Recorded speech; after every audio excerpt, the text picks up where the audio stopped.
大家好啊，我係阿寶。咁今日帶大家嚟到咧 University Hill 呢個開放式單位。咁呢個單位咧就啱啱裝完傢俬㗎啦。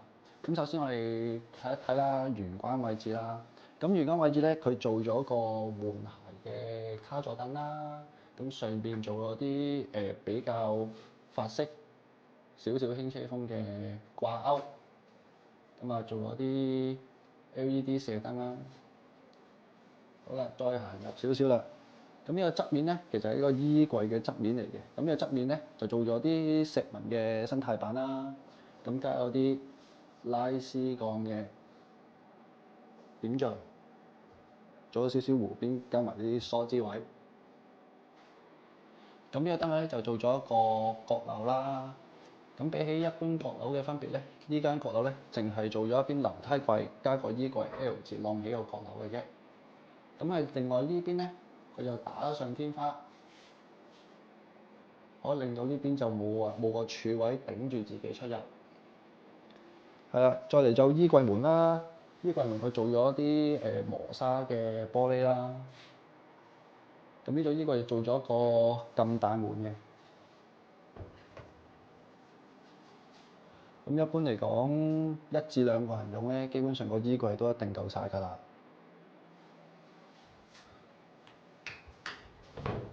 好，嚟到梳妝工作台呢邊位置啦。咁佢又做咗一個層架啦，攞咗少少位啦。咁呢個層架咧，燙開呢塊板咧，咁其實呢邊會有件鏡嘅，放翻戶主需要，可以做梳妝台又得，工作台又得。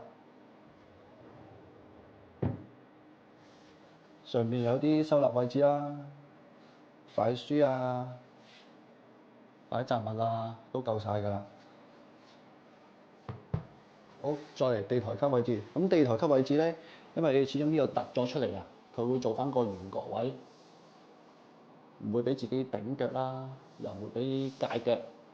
係啦，第一級地台咧都會做咗個弧邊位嘅。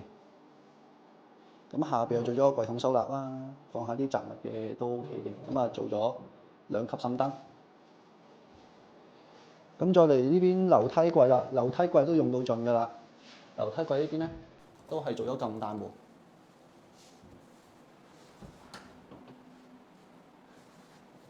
咁基本上你唔用層板嘅話咧，做掛衫位咧都完全都夠㗎啦。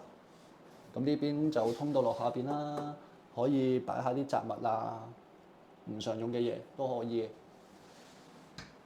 嚟到地台位置啦，咁基本上地台嗰啲咧，全部內裏空間都用盡晒㗎啦。咁啊，地台仲有啦，其實你未必一定擺張梳化嘅，其實好似你擺張豆豆 cushion 啊，坐呢邊，電視掛呢邊，電視掛樓梯呢個 panel 呢個位置，其實都可以㗎啦。咁電視櫃啦，呢度做咗2級，叫做電視櫃啦。咁其實咧連貫埋個樓梯櫃嘅，咁可以搭2級，跟住搭住個電視櫃，跟住就可以連埋樓梯櫃上㗎啦。咁下邊呢啲位置咧，咁基本上都係櫃桶嚟啦。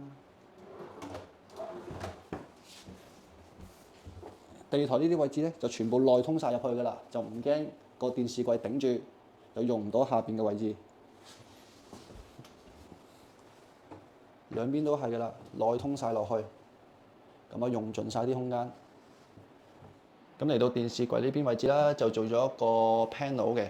咁呢個 panel 主要用途咧，其實拎嚟掛翻個電視喺呢個位，跟住咧啲線咧就可以經過塊背板後邊穿翻上去，插翻電視位。咁啊，你中間呢 part 就見唔到線㗎啦。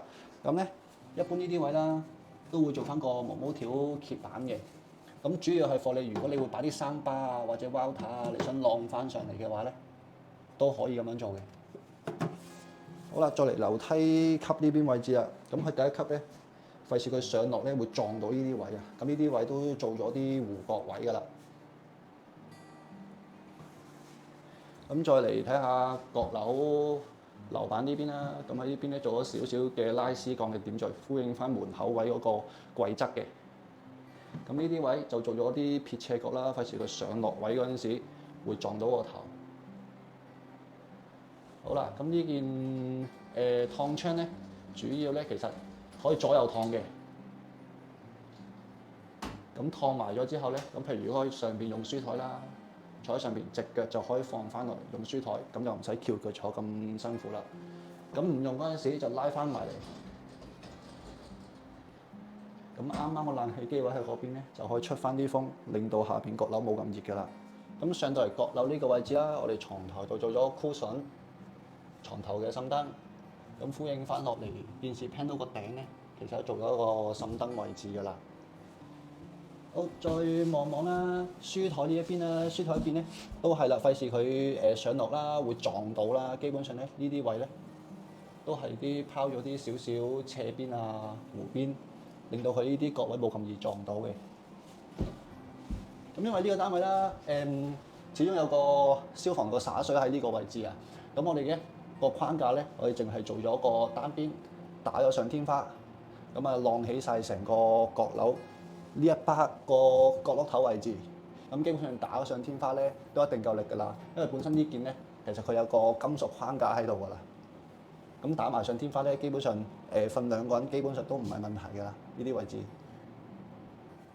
咁今日同大家睇咗 University Hill 呢個開放式大單位啦。咁唔知大家中唔中意咧？咁如果有咩問題嘅話咧，可以喺樓下留 comment 俾我哋。係啦，咁如果有咩意見啊，我都會盡量覆嘅。咁今日帶大家就嚟到睇到呢個位置啦。咁記得 CLS like comment subscribe，多謝大家。